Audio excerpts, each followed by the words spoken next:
আমার মরণ আসিবে কখন কেউ তো জানে না, আমার মরণ আসিবে কখন কেউ তো জানে না। আমি মরে গেলে আমায় তোমরা ভুইলা যাইও না, আমি চলে গেলে আমায় তোমরা ভুইলা যাইও না। আমার মরণ আসিবে কখন কেউ তো জানে না, আমার মরণ আসিবে কখন কেউ তো জানে না। এই দুনিয়া চিরজীবন থাকার জায়গা না, অন্ধকার কবর যে আমার আসল ঠিকানা। সবাই রেখে আমায় চলে যাবে, সঙ্গী হবে না, সবাই রেখে আমায় চলে যাবে, সঙ্গী হবে না। আমার মরণ আসিবে কখন কেউ তো জানে না, আমার মরণ আসিবে কখন কেউ তো জানে না। এই জন্যই আমার উম্মতেরা 24 ঘন্টা মৃত্যুর প্রস্তুতি নিয়ে থাকো।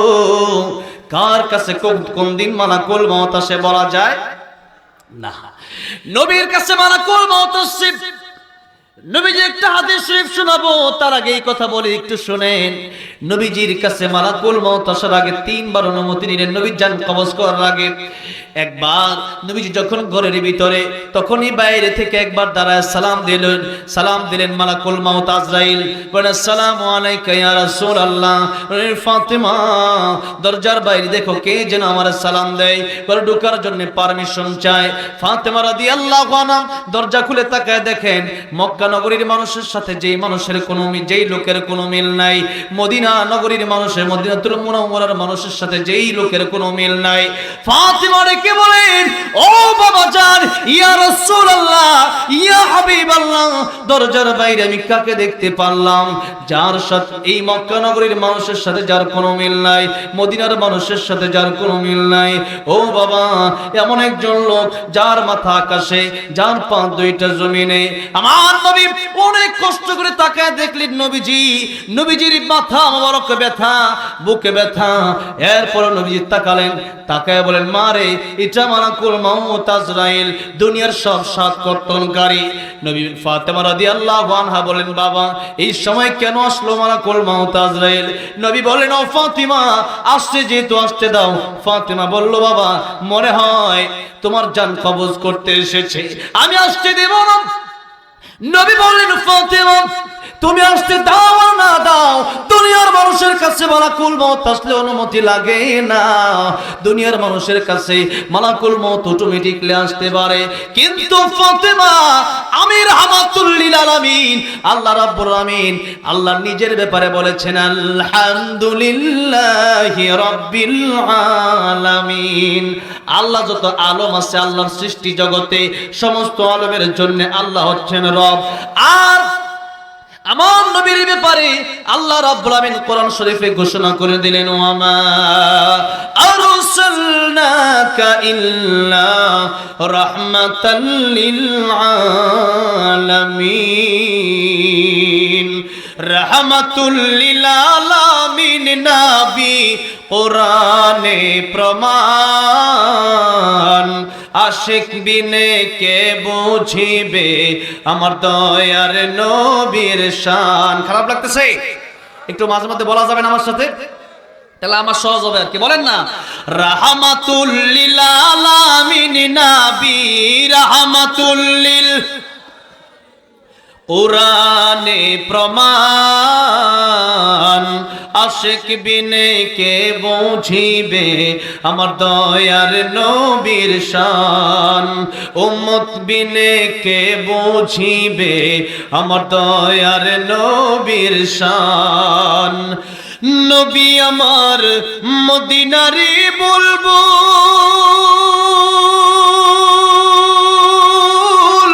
আমার আল্লাহ ভালোবেসে নামটি দিলেন হাবিবে রাসূল। আল্লাহু আকবার বলেন।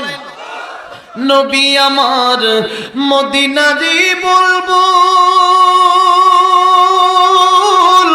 আমার আল্লাহ ভালোবেসে নামটি দিলেন মুহাম্মদ রাসূল।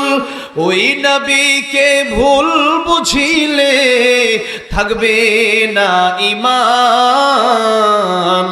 আশিক বিনে কে বুঝিবে আমার দয়ার নবীর শান। বলেন না, রাহমাতুল লিল আলামিন নবী রাহমাতুল লিল। কোরআনে প্রমাণ, আশিক বিনে কে বুঝিবে আমার দয়ার নবীর শান। উম্মত বিনে কে বুঝিবে আমার দয়ার নবীর শান। আমার ভাইরা, আমার বাবাজিরা, আল্লাহ নিজের ব্যাপারে বললেন, আল্লাহর যত সৃষ্টি জগৎ আছে, যত আলম আছে, সমস্ত আলমের জন্য আল্লাহ হচ্ছেন রব। আর আমার নবীর ব্যাপারে আল্লাহ বলছেন রাহমাতুল লিল আলামিন, ওয়া মা আরসালনাকা ইল্লা রাহমাতাল লিল আলামিন। আমার নবী ওই যত জায়গা, যত আলমের জন্য আমার আল্লাহ রহমত, তত জায়গার জন্য, তত আলমের আল্লাহ যত জায়গার জন্য রব, আমার নবী তত জায়গার জন্য রহমত। এত নবীর দাম কত! এই পৃথিবীতে আল্লাহর পরে যার সম্মান, তামাম পৃথিবীর এক কথায় সৃষ্টির শ্রেষ্ঠ জীব, এত সম্মান যার। এই জন্যই বললেন ফাতিমা, আমি নবীকে, আমি রাহমাতুল লিল আলামিন নবীকে আল্লাহ সম্মান দিয়েছেন। ও ফাতিমা, ঢোকার জন্য পারমিশন দিয়ে দাও। একবার পারমিশন নিলেন, লম্বা চড়া ঘটনা, আমি অল্প সময়ের ভিতরে শেষ করব। এবার মালাকুল মউত আরেকবার অনুমতি নিলেন, ইয়া রাসূলুল্লাহ, ইয়া হাবিবাল্লাহ, এসেছিলাম আপনার জান কবজ করতে, আপনাকে নিয়ে যেতে। ইয়া রাসূলুল্লাহ, আপনি অনুমতি দিলে জান কবজ করব, আর অনুমতি না দিলে আল্লাহ বলেছেন আপনার হায়াত বাড়ায় দিবেন। জোরে বলেন সুবহানাল্লাহ। অনুমতি না দিলে, আপনি যদি এই দুনিয়ায় আরো থাকতে চান, আপনাকে হায়াত বাড়ায় দেওয়া হবে। তবে নবী গো, এই দুনিয়াতে কিন্তু চলে যাওয়া লাগবে। ও নবী, এই দুনিয়ায় কেউ থাকতে পারবে না।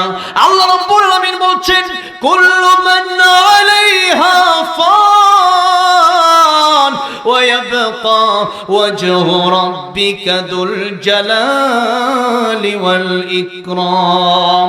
এই পৃথিবীতে কেউ থাকতে পারবে না, যত সৃষ্টি আছে কেউ থাকবে না।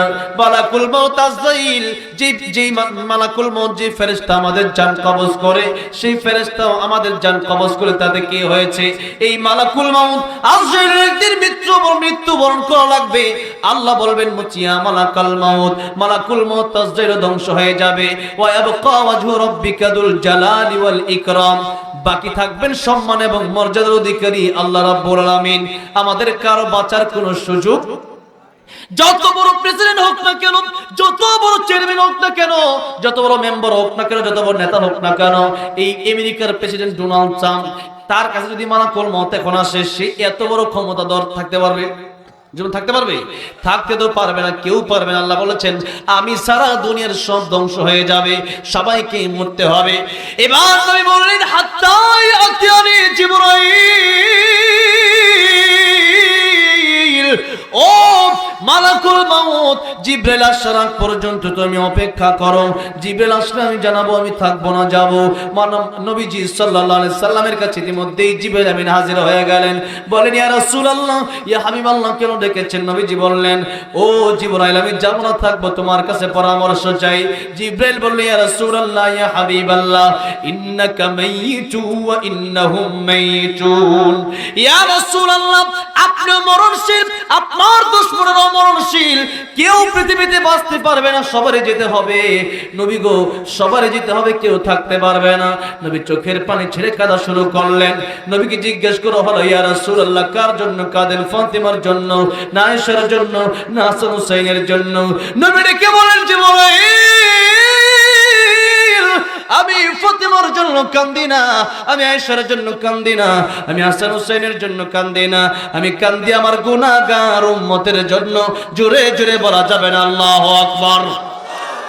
নবীজি বলতেছেন, এই মরণের সময় আমার নবী নিজের মেয়ের কথা চিন্তা করলেন না, আমার নবী নিজের স্ত্রীর কথা চিন্তা করলেন না, নিজের নাতিদের কথা চিন্তা করলেন না, বরং চিন্তা করলেন আমার উম্মতের কি অবস্থা হবে। এই উম্মতের কথা নবী ভুলেন নাই, মেরাজের সময় ভুলেন নাই। নবীজি নিজের জীবনে শুধু চিন্তা করেছেন আমার উম্মতের কি হবে। কিয়ামতের ময়দানে আমার নবী তার খাঁটি উম্মত ছাড়া জান্নাতে যাবে না। যেই নবী মৃত্যুর সময় উম্মতকে বলে না, বলেন তো ওই নবী নবীর আদর্শ আমাদের মানা দরকার আছে না নাই? ওই নবী, যেই নবী আমাদের কথা কিয়ামতের ময়দানেও সমস্ত নবীরা বলবেন নফসি নফসি, আমার নবী বলবেন উম্মতি উম্মতি, সেই নবীর আদর্শ আজকে মুসলমানের নাই। আজকে মুসলমান খেলোয়াড়কে বন্ধু বানাইছে, আজকে মুসলমান নায়ক নায়িকাকে তার আদর্শ মডেল বানিয়েছে, আজকে মুসলমান গায়ক গায়িকাকে তার আদর্শ মডেল বানিয়েছে। কিন্তু আল্লাহ বললেন লাকাদ কানা লাকুম ফি রাসূলিল্লাহি উসওয়াতুন হাসানাহ, তোমাদের আইডল, তোমাদের মডেল, তোমাদের আদর্শ বিশ্বনবী রাহমাতুল লিল আলামিন, যার চরিত্রের সার্টিফিকেট স্বয়ং আল্লাহ রাব্বুল আলামিন দিয়েছেন। তিনি বলেছেন ওয়া ইন্নাকা লাআলা খুলুকিন আযীম। আমার ভাইরা, আল্লাহ বলছেন আমার নবীর চরিত্র মহৎ চরিত্র, এর চাইতে উত্তম চরিত্র কারো হতে পারে না। জীবনে একটা মিথ্যা কথা বলে নাই, জীবনে সুদ খায় নাই, জীবনে ঘুষ খায় নাই, মানুষকে কষ্ট দেয় নাই, কারোর সাথে কটু কথা বলে নাই, জীবনে মানুষের হক মেরে খায় নাই, কোনো বাচ্চাকেও কষ্ট দেয় নাই, মুরব্বীকেও কষ্ট দেয় নাই, সমবয়সী মানুষকেও কষ্ট দেয়। রাহমাতুল লিল আলামিন উনি ছাড়া আর কে আমাদের আদর্শ হবে? সেই রাহমাতুল লিল আলামিন নবী ইন্তেকালের সময় উম্মতের কথা চিন্তা করলো। আর এই উম্মত যদি নবীর কথা চিন্তা না করে, এই উম্মত নিজের মতো বানায় বানায় যা মনে চাই সেই রকম ভাবে ইসলাম কায়েম করতে চায়, যা মনে চায়। কোরআন শরীফ যদি আমার পক্ষে আসে মানি, আর কোরআন শরীফ যদি যখনই রাজনীতির কথাই যায় তখনই বলো যে রাজনীতি বাদ দেন। কেন রাজনীতি বাদ দেব? কোরআন শরীফে এমন কিছু নাই যেটা কোরআনে নাই। কোরআন শরীফ যদি মানতে হয় পরিপূর্ণ মানতে হবে। আল্লাহ বলছেন ইয়া আইয়ুহাল্লাযীনা আমানু দুখুলু ফিস-সিলমি কাফা, ও ঈমানদাররা তোমরা উদখুলু প্রবেশ করো ফিস-সিলমি ইসলামের ভিতরে কাফায় তাম্মা পরিপূর্ণ প্রবেশ করো। কিন্তু আজকে দেখা যায় মুসলমান মিষ্টি খাওয়ার সময় আছে, কিন্তু জিহাদের ময়দানের কথা বললে অনেকের গা শিহরায় ওঠে, অনেকেই বলে জঙ্গিবাদী হুজুর হয়ে গেছে। বল না? আল্লাহ রাব্বুল আলামিন বলছেন যেদিন আমি আল্লাহ আকাশ জমিন সৃষ্টি করেছি সেদিন থেকে আমি আল্লাহর গণনায় 12টা মাস রয়েছে। তাহলে 12টা মাসের গণনা এটা কোনো মানুষ সৃষ্টি করে নাই, কোনো মানুষ 12 মাস বানায় নাই, তৈরি করে নাই। বরং 12টা মাস যে পৃথিবীতে সিস্টেম, যে 12 মাসের সিস্টেমে যে আমরা চলতেছি 12 মাস, এই 12 মাসের উৎপত্তি, এই 12 মাস সৃষ্টি করেছেন স্বয়ং কে? আল্লাহ নিজে। তাই আল্লাহ বলছেন ইসনা আশারা শাহরান ফি কিতাবিল্লাহ, আল্লাহর গণনায় এই 12টা মাস আছে। আল্লাহ বলেন এই 12 মাস, এটা কিন্তু জানুয়ারি ফেব্রুয়ারি না, এটা কিন্তু পৌষ মাঘ না, এটাই হলো রজব, শাবান, রমজান, শাওয়াল, জিলকদ, জিলহজ, মুহররম। এই মাসগুলোর কথাই আল্লাহ বললেন। এই মাসগুলো সরাসরি আল্লাহর পক্ষ থেকে আসে। ঈদের আগে রমজান যখন 29টা চলে যায়, মাগরিবের পরে চাঁদ দেখা শুরু করে মানুষ। আগামীকাল হয়তো আজকে চাঁদ উঠলে রোজা 29টা হবে, আর যদি চাঁদ না ওঠে তাহলে রোজা কয়টা হবে? 30টা হবে, চাঁদের সাথে সম্পৃক্ত। তার মানে আল্লাহ যদি চাঁদকে বলে চাঁদ উঠো, তাহলে তো চাঁদ উঠবে। আর আল্লাহ যদি বলে চাঁদ উঠবা না, এখন রোজার একটা এই মাসে বেশি হবে, তখন চাঁদ আর উঠবে। তার মানে আল্লাহ যে আশারা শাহরান বললেন, 12 মাসের কথা বললেন, এই 12 মাসের কথা মানে হচ্ছে আরবি মাস। এই রজব, শাবান, রমজান মাস, এই আরবি মাস আমাদের জানা থাকতে হবে, কারণ আরবি মাসের সাথে আমাদের ইবাদতের সম্পর্ক। যেমন রমজান মাসের রোজা, এটা যদি আপনি কন্যা রজব মাসে রেখে দিলাম হবে। রমজান মাসের রোজা কেউ যদি ওই সময় একটা রোজা না রেখে বলে বাকি 11 মাস রোজা রাখবো, একটা রোজা যদি ওই রমজানের ভিতরে যদি আপনি না রাখেন, বাকি 11 মাস রোজা রাখলেও ওই রমজান মাসে একটা রোজা রাখার সমপরিমাণ সওয়াব হবে না। এই জন্য মাসের বড় গুরুত্ব। মাস অনুযায়ী অনেক ইবাদত আছে। যেরকম আমি হজে যাওয়ার নিয়ত করেছি, এখন যদি রজবে আমি হজে চলে যাই, হজ হবে না উমরা হবে। উমরা হবে, হজ কিন্তু হবে, হজ কিন্তু হবে না। কিন্তু হজে যেতে টাকা লাগে 5 লাখ, 6 লাখ, 10 লাখ, আর উমরা করতে টাকা লাগে 1 লাখ, 1.5 লাখ টাকা। কিন্তু এত সহজে কিন্তু উমরা করা যায় না। হজের সময় সিরিয়াল পাওয়াটাই বড় কঠিন হয়ে যায়। তাহলে নির্দিষ্ট সময়ের আল্লাহ পাক বড় গুরুত্ব দিলেন। শুধু মাস নয়, শুধু সপ্তাহ নয়, শুধু বছর নয়, প্রত্যেকটা শুধু দিন নয়, প্রত্যেকটা মিনিটের গুরুত্ব, প্রত্যেকটা সেকেন্ডের গুরুত্ব আল্লাহ দিয়েছেন। এমনকি নামাজের ব্যাপারেও আল্লাহ বলেছেন তোমরা নির্দিষ্ট সময়ে নামাজ পড়ো। আল্লাহ বলছেন ইন্নাস সালাতা কানাত আলাল মুমিনিনা কিতাবাম মাওকুতা। আল্লাহ বলছেন নামাজ যখন তোমরা পড়বা, তোমরা নির্দিষ্ট সময়ে নামাজ পড়বা। ফজরেরটা জোহরের সময় পড়লে হবে। অনেকেই চিন্তা করে যে ফজরের সময় নামাজ পড়া এত কষ্ট, এই 2 রাকাত সুন্নাত 2 রাকাত ফরজ না পড়ে জোহরের সময় 20 রাকাত বেশি হইতে তাও ভালো ছিল। কারণ ফজরের সময় নামাজ যারা পড়ে এরা হলো আসল মুসল্লি, ঠিক না ঠিক? ওই সময় এমন ঘুমে ধরে, এমন শীত লাগে, নামাজে যেতে মনে চায় না, নিজের সাথে জিহাদ করতে হয়, নিজের নফসের সাথে জিহাদ করতে হয়। ওই সময় নামাজ পড়া বড় কঠিন। এই জন্য ফজরের নামাজ যদি আপনি ঠিকভাবে পড়তে পারেন তাহলে বোঝা যাবে যে আপনি একজন খাঁটি মুসলমান। আমার ভাইয়েরা বাবাজিরাম, এই সময়ের গুরুত্ব দিতে গিয়া আল্লাহ রাব্বুল আলামিন কোরআন শরীফে একটা সূরা নাযিল করে দিলেন, যেই সূরার নামই হলো সময়। কি সময়? সূরাতুল আসর। কোন সূরা? সূরাতুল আসর। আল্লাহ বলছেন ওয়াল আসর, সময়ের কসম, মহাকালের শপথ। আল্লাহ বলছেন ইতিহাসের কসম। আল্লাহ রাব্বুল আলামিন এই জায়গায় সময়ের কথা উল্লেখ করলেন। তার মানে সময়ের বড় গুরুত্ব। সময় যে সময় চলে যায় এই সময় আর ফিরে আসবে না। এই দিন দিন নয়, আরো দিন আছে। এই দিন নিয়ে যাবে পরকালের কাছে। এই জন্য নবী বলেছেন আল কাইসু মান দানা নাফসুহু ওয়া আমিলা লিমা বাদাল মাউত। ও আমার উম্মতেরা, প্রকৃত জ্ঞানী ওই ব্যক্তিরা যেই ব্যক্তিরা নিজের চিন্তা করে বেশি আর পরকালের জন্য আমল বানায় নেয়, পরকালের জন্য সামনা তৈরি করে নেয়। আমার ভাইয়েরা বাবাজিরা, এই জন্য পরকালের চিন্তা আমাদের করা লাগবে। এই সময়ের ব্যাপারে আল্লাহর নবী বলেছেন দুনিয়া মাজরাতুল আখিরাহ। এই দুনিয়া তোমাদের কর্মক্ষেত, কাজের জায়গা। ধান খেতে যখন মানুষ ধান লাগায়, তখন এই ধান যখন লাগায় 3 মাস কষ্ট করে, বাকি 9 মাস ঘরে বসে বসে খায়। নবী বলেন উম্মতেরা রে, আর দুনিয়া মাজরাতুল আখিরাহ, এই দুনিয়া তোমার কর্মক্ষেত, কাজের জায়গা, এখানে চাকরির জায়গা, ডিউটির জায়গা। এখানে তোমরা ডিউটি করবা। ডিউটি যদি সঠিকভাবে আদায় করতে পারো, ওই কবর থেকে শুরু হবে অনন্তকালের জন্য সেই ফল তোমরা পাবা। জিন্দেগিতে তোমাদের কোনো কষ্ট করা লাগবে না, অনন্তকালের জান্নাত আল্লাহ রাব্বুল আলামিন তোমাদেরকে দিয়ে দিবে। সুতরাং নবী বলছেন দুনিয়াতে তোমার কাজের জায়গা, কাজ করো, কাজ করো, পরকালের জন্য কাজ করো, পরকালের জন্য পাতেও জোগাও, পরকালের জন্য সামান জোগাও। আল্লাহ রাব্বুল আমিন বলছেন ওয়াল আসর, সময়ের কসম, সময়ের কসম। আল্লাহ পাককে বোঝালেন সময় বড় মূল্যবান, সময় হেলায় খেলায় নষ্ট করা যাবে না।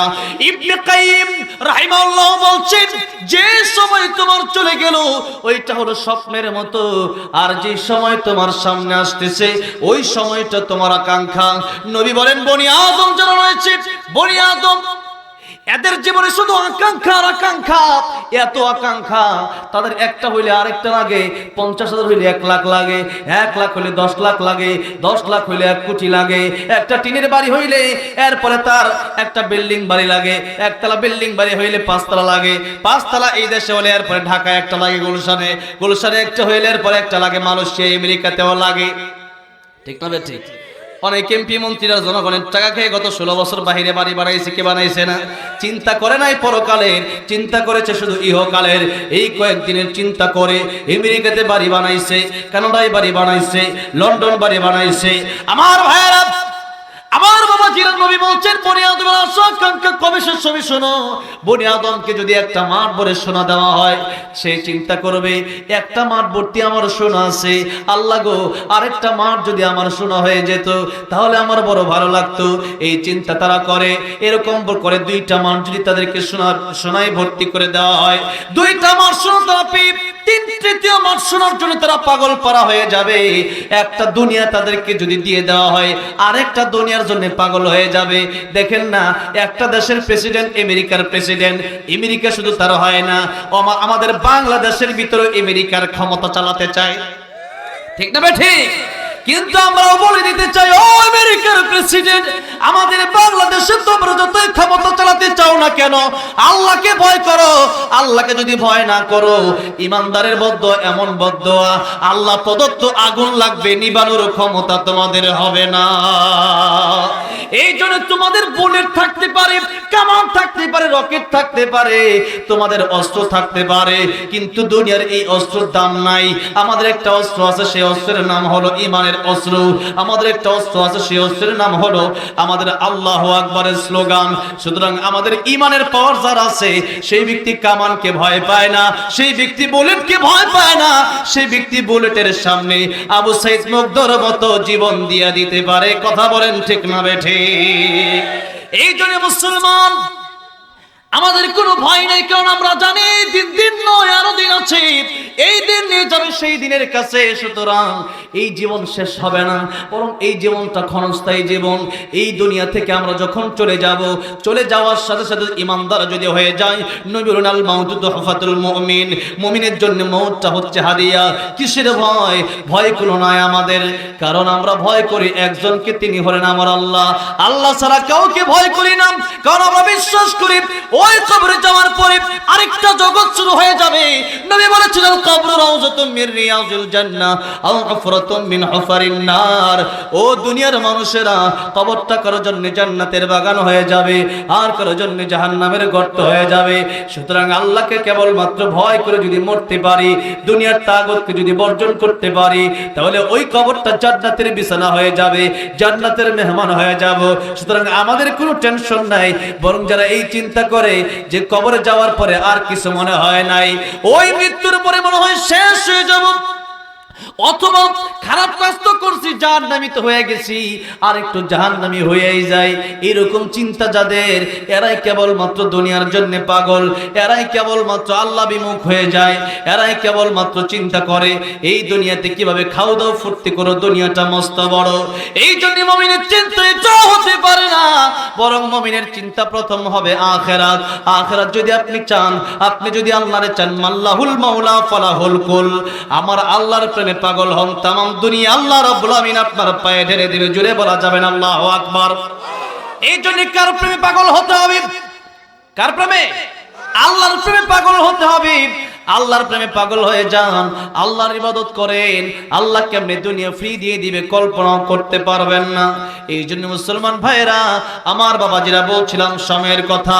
এই সময়টা আল্লাহ রাব্বুল আমিন আমাকে দিয়ে দিলেন, এই সময়কে আমার মূল্য দিতে হবে। নবীজি বলেছেন, ইগতানিম খামসান ক্বাবলা খামসিন, শাবাবাকা ক্বাবলা হারামিক, ওয়া সিহহাতাকা ক্বাবলা সাকামিক, ওয়া গিনাকা ক্বাবলা ফাকরিক, ওয়া ফারাগাকা ক্বাবলা শুগলিক, ওয়া হায়াতাকা ক্বাবলা মাউতিক। আমার উম্মতেরা, পাঁচটা সময় আসার আগে তোমরা পাঁচটা সময়কে মূল্য দাও। জোরে আওয়াজ দিয়ে বলেন, কয়টা সময় আসার আগে কয়টা সময়কে মূল্য দিতে হবে? পাঁচটা সময়কে মূল্য দিতে হবে। নবী কি বললেন একটু ভালো করে শুনেন। একটা মাত্র হাদিস শরীফ যদি আপনার জীবনে আপনি বাস্তবায়ন করতে পারেন, একটা মাত্র হাদিস শরীফ মানার কারণে আপনার জান্নাত আপনার নসিব হয়ে যাবে। এই জন্য বাবাজিরা, জানি না আর কতক্ষণ আপনি থাকবেন, একটু পরে আস্তে আস্তে ওঠা শুরু হতে পারে। কিন্তু কথা হচ্ছে, একজন মানুষ যদি একটা হাদিস শরীফের কারণে হেদায়েত হয়ে যায়, এটাই আমার জন্য নাজাতের উসিলা হতে পারে। আমার ভাইরা বাবাজিরা, নবী বললেন, ইগতানিম খামসান ক্বাবলা খামসিন, পাঁচ সময় আসার আগে তোমরা পাঁচ সময়কে মূল্য দাও। এক নম্বর নবী বললেন, শাবাবাকা ক্বাবলা হারামিক, এক নম্বর যুবক থাকা অবস্থায় বৃদ্ধ হওয়ার আগে সময়কে মূল্য দাও। কারণ যৌবন কাল চিরদিন থাকে, আর যৌবন কালেও মানুষ মারা যায় কি যায় না। কার মরণ কোন দিন আসে, কার মরণ কোথায় হয়, কার মরণ বাড়িতে হয়, কার মরণ গাড়িতে হয়, এটাকে আমরা জানি, শ্রবণ জানি। তাই কই বলছেন, আমার যে মহান রব্বুল ইজ্জত ওয়াল জালাল আমাদেরকে আশরাফুল মাখলুকাত বানিয়েছেন, শ্রেষ্ঠ নবী শ্রেষ্ঠ উম্মত বানিয়েছেন, কোরআন দিয়েছেন, এই পর্যন্ত হায়াত আল্লাহ আমাদেরকে দিয়েছেন, এই মাহফিল আসার বসার তৌফিক দিয়েছেন। অনেক মানুষ যার যতটুকু হায়াত আছে এখানে তার চেয়েও হায়াত কম। যেমন 50 বছর অনেক লোক আছেন, 40 বছর অনেক লোক মারা গেছে, যাদের বয়স 30 বছর 20 বছর বয়স অনেক লোক মারা গেছে। সুতরাং এই হায়াত আমাদেরকে কেবলমাত্র আল্লাহ নিজে দয়া করে মায়া করে উপহার দিলেন, তাই হায়াত আমরা পেয়েছি, এই জায়গায় আমরা আসতে পেরেছি। আল্লাহ তৌফিক না দিলে পারতাম না। সেজন্য মহাব্বতের সাথে হৃদয়ের আবেগ অনুভূতি উজাড় করে প্রাণ খুলে আল্লাহর প্রেমে মাতোয়ারা হয়ে একযোগে সকলেই পড়ছি আলহামদুলিল্লাহ। যেহেতু 10:30 বাজতেছে, মোটামুটি ঘন্টা দেড়েক কথা বলার জন্য ইচ্ছা করেছি। অনেক ওলামায়ে কেরামরা আপনাদের সামনে কোরআন হাদিস থেকে গুরুত্বপূর্ণ তাকরীর পেশ করেছেন, কথা বলেছেন। সে কথাগুলো যদি আপনারা আমল করতে পারেন, আপনাদের জীবন সুন্দর হয়ে যাবে, পরকাল সুন্দর হয়ে যাবে। এরপরেও যেহেতু দাওয়াত করা হয়েছে, কিছু কথা তো বলতেই হবে। কথা শুরু করার আগে মাঝে মধ্যে একটু আপনাদেরকে কিছু প্রশ্ন করতে চাই, আপনারা একটু জবানটা খুলে জবাব দিবেন। এই যে আমরা যেই মাসে আমরা উপস্থিত হয়েছি, বর্তমানে যে মাসটা চলতেছে, এই মাসের নাম কি একটু বলেন? রজব মাস। আরেকটা মাস আছে, যেমন যদিও পোস্টারে লেখা হয়েছে শুধুমাত্র জানুয়ারি, এরকম ভাবে রজব মাস লিখলে অনেকে তারিখে চিনতো না, ঠিক না ঠিক? যদি বলা হয়তো যে রজব মাসের অমুক তারিখে প্রোগ্রাম হবে, তাহলে অনেকেই এই মাস সম্পর্কে জানতোই না। মানে জানুয়ারিতেই আমরা খোঁজ খবর বেশি রাখি। আমাদের দেশে অনেক লোক আছে এখনো রজব মাস যে আসছে জানি না, এমন লোক আছে না নাই? কিন্তু এটা আমাদের জানা অতীব জরুরি ছিল। আরবি মাসের নাম জানা ফরজি কিফায়া। কিছু মানুষের জানতে হবে, নাহলে সবাই গুনাহগার হবে। কারণ আমাদের ইবাদতের সাথে আরবির সম্পর্ক, নাকি ইংলিশের? কিসের সম্পর্ক? আরবির সম্পর্ক। এই জন্য আরবি আমাদেরকে গুরুত্ব দিয়ে শিখতে হবে। আরবির ব্যাপারে প্রথমে যে কথাটা বলতে চাই, বিশেষ করে কোরআন তো শিখতেই হবে। আরবি এমন একটা ভাষা, যেই ভাষাটা কোরআনের ভাষা, যেই ভাষাটা রাসূল সাল্লাল্লাহু আলাইহি সাল্লামের ভাষা, মক্কা মদিনার ভাষা, জান্নাতের ভাষা, কবরের ভাষা। তাহলে আর ইংলিশ যেই ভাষা, ইংলিশ ভাষাটা শেষ হয়ে যাবে একদিন। কবরে যাওয়ার আগে ইংলিশ ভাষা, বাংলা ভাষা, হিন্দি ভাষা, চাইনা ভাষা সব শেষ। কবরে যেদিন মানুষ চলে যাবে, এরপর থেকে এরকম কোনো ভাষা মানুষের জবান দিয়ে আসবেও না, মানুষের মনেও থাকবে না। ওই সময় থেকে মানুষের জবান আল্লাহ আরবি বানায় দিবেন। সুতরাং ইন্টারন্যাশনাল ল্যাঙ্গুয়েজ ইংলিশ না, ইন্টারন্যাশনাল ল্যাঙ্গুয়েজ ইংলিশ হতে পারে না, বরং ইন্টারন্যাশনাল ল্যাঙ্গুয়েজ হলো আরবি। কি বলেন? আরবি। কারণ কোরআনের যেই ভাষা, এই ভাষার চেয়ে সুন্দর পৃথিবীতে এর চেয়ে দামি ভাষা আর নাই। যেই ভাষা কবরে গেলেও শেষ হয় না, সেই ভাষার চেয়ে দামি আর ভাষা নাই। যেই ভাষা আমার নবীর ভাষা, সেই ভাষার চেয়ে দামি ভাষা আর নাই। যেই ভাষা জান্নাতে যাওয়ার পরেও থাকবে, সেই ভাষার চেয়ে সুন্দর ভাষা কি আর আছে? সুতরাং এই ভাষাকে আমাদের গুরুত্ব দিতে হবে।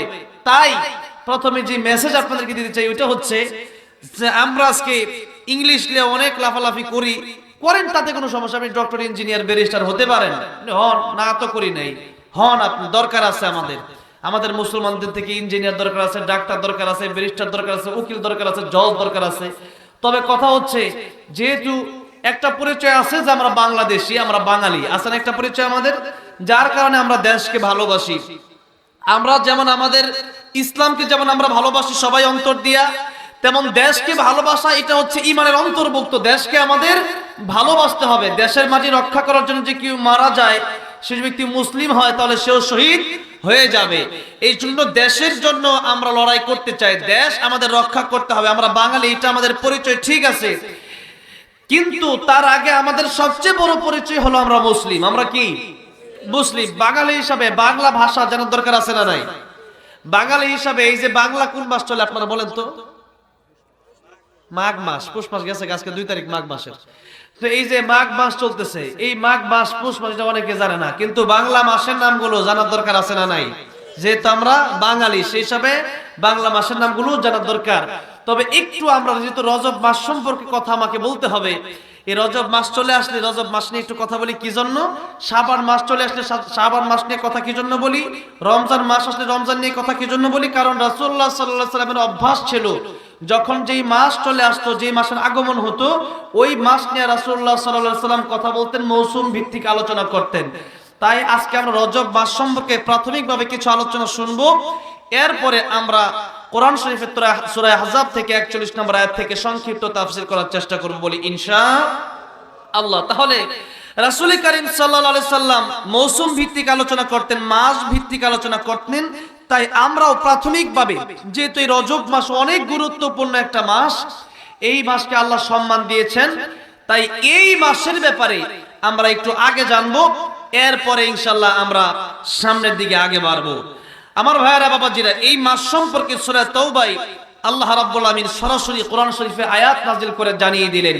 কি জানিয়ে দিলেন সেটা একটু আমরা কোরআনের আয়াত থেকে একটু শুনি। আল্লাহ রাব্বুল আমিন বললেন, ইন্না ইদ্দাতাশ শুহুরি ইনদাল্লাহি 12 শাহরান ফি কিতাবিল্লাহ يوم خلق السماوات والأرض منها 4 حرم ذلك الدين القيم فلا تظلموا فيهن أنفسكم